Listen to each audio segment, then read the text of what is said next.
Hi guys, আসসালামু আলাইকুম। কেমন আছেন সবাই? আশা করি সবাই ভালো আছেন। আলহামদুলিল্লাহ আমরাও ভালো আছি। আজকে আমি দেখাবো কিভাবে দেশি মোরগ রান্না করতে হয়।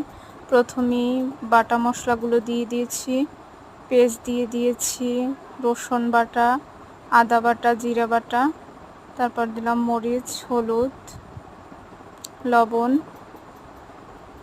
তারপর মশলা, গরম মশলা, তেল ভালোভাবে মাখিয়ে নেব। মশলাটা মিক্স করে নেব।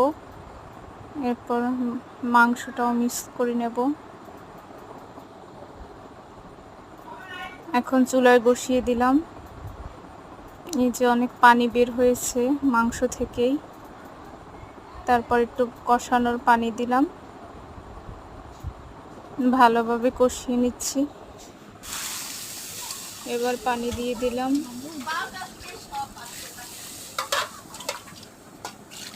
সিদ্ধ হতে যতটুকু পানি লাগবে সব দিয়ে দিলাম। এবার ঢাকনা দিয়ে দিলাম,